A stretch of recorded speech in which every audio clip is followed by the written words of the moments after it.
Hello, എല്ലാവർക്കും നമ്മുടെ മറ്റൊരു പുതിയ വീഡിയോയിലേക്ക് സ്വാഗതം. കൊയിലാണ്ടി റെയിൽവേ സ്റ്റേഷനിലാണ് ഉള്ളത്. ഇന്നൊരു യാത്ര പോവുകയാണ്. ഇന്ത്യയുടെ ആത്മീയ തലസ്ഥാനമായിട്ടുള്ള കാശി, ബനാറസ് എന്നൊക്കെ അറിയപ്പെടുന്ന വാരണാസിയിലേക്കാണ് നമ്മുടെ യാത്ര. 17 Ernakulam Nizamuddin Mangala Lakshadweep Superfast Express from Ernakulam to Nizamuddin is arriving on platform number 1.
അങ്ങനെ 2.5 ദിവസത്തെ യാത്രയ്ക്ക് ശേഷം വാരണാസിയിലെത്തി.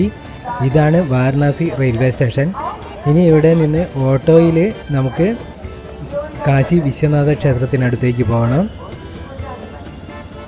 കാശി വിശ്വനാഥ ക്ഷേത്രത്തിനടുത്തേക്ക് പോകാൻ വേണ്ടിയിട്ട് ഒരുപാട് ഓട്ടോകളും ടാക്സികളും ഒക്കെ ഏത് സമയത്തായാലും ഇവിടെ നിന്ന് കിട്ടും. അപ്പോൾ നമ്മളൊരു ഓട്ടോയിൽ പോകാൻ തീരുമാനിച്ചു. 100 രൂപയാണ് പറഞ്ഞത്. 4 കിലോമീറ്റർ ഉണ്ട് പോകാൻ വേണ്ടി.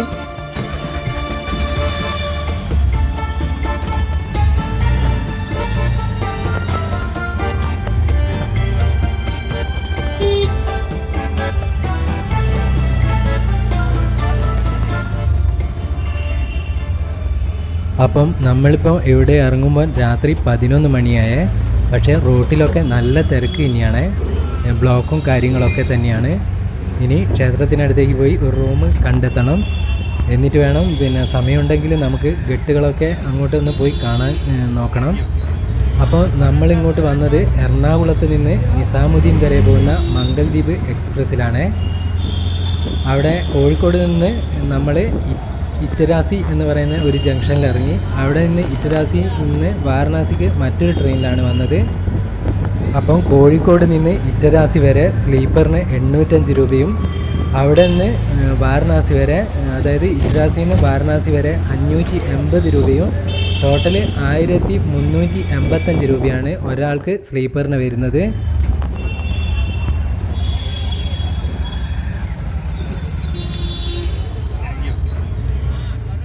അപ്പോൾ നമുക്ക് റൂമൊക്കെ കിട്ടി.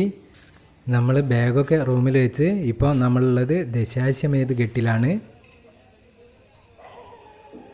നമ്മുടെ വാരണാസിയുടെ ആദ്യ കാഴ്ച ഇതാണ്. ആരതിയൊക്കെ കഴിഞ്ഞ് ശാന്തമായി കിടക്കുന്ന ഗംഗ. ഇപ്പോൾ അധികം ആരുമില്ല. നമ്മളെപ്പോലെ തന്നെ കുറച്ചാളുകൾ ഇങ്ങനെ ഈ പടവുകളിലൂടെയൊക്കെ നടക്കുന്നുണ്ട്. പകലാവുമ്പോൾ ഇതിനൊക്കെ വിപരീതമായിട്ട് തിരക്കായിരിക്കും. ഇവിടെ ഒരുപാട് ആളുകൾ വന്ന് നിറയും. നാളെ നമുക്ക് രാവിലെ തന്നെ ഇവിടെ എത്തണം. പകലത്തെ കാഴ്ചകൾ കാണണം. പിന്നെ ബോട്ടിലൊക്കെ ഗംഗയിലൂടെ ഒരു യാത്ര നടത്തണം.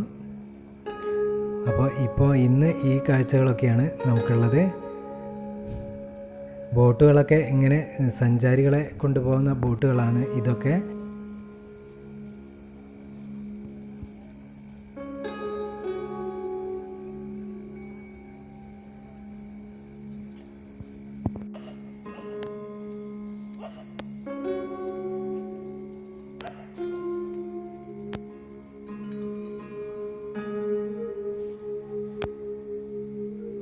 ഒരുപാട് ബോട്ടുകൾ ഇങ്ങനെ നിരനിരയായി കരയിലൂടെ നമുക്ക് കാണാൻ കഴിയും. ഇതൊക്കെ സഞ്ചാരികളെയും കൊണ്ടുപോകുന്നതാണ്.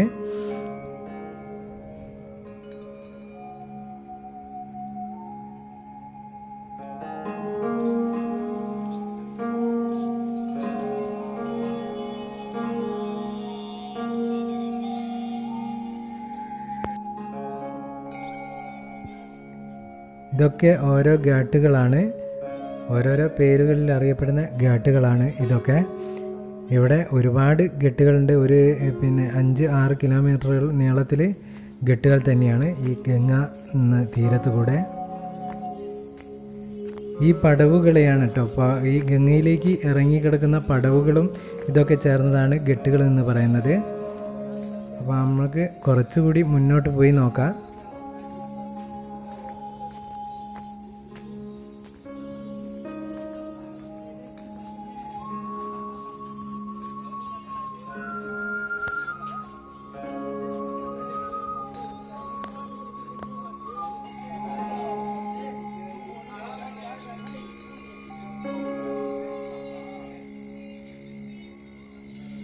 അപ്പോൾ ഇത് മറ്റൊരു ഘട്ടാണ്. ഇതാണ് ഈ അടുത്ത കാലത്തായിട്ട് പുതുക്കി പണിത ഒരു ഘട്ടാണിത്. കാശി വിശ്വനാഥ ക്ഷേത്രത്തിൽ നിന്ന് നേരിട്ട് ഇറങ്ങുന്ന ഒരു ഘട്ട് കൂടിയാണിത്. അപ്പോൾ ഈ ഭാഗത്താണ് പുതുക്കി പണിതത്. ആ കാണുന്നതാണ് കാശി വിശ്വനാഥ ക്ഷേത്രത്തിൻ്റെ ആ എൻട്രൻസ് ആണ് ആ കാണുന്നത്.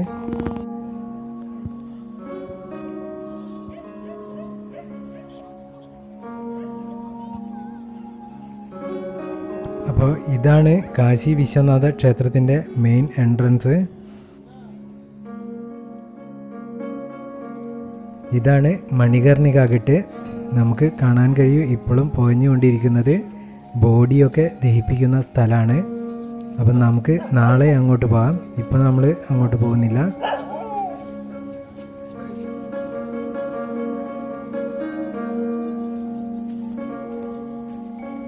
അപ്പം നമുക്കിന്ന് ഈ കാഴ്ചകളൊക്കെ കണ്ട് തിരിച്ചു പോവുകയാണ്.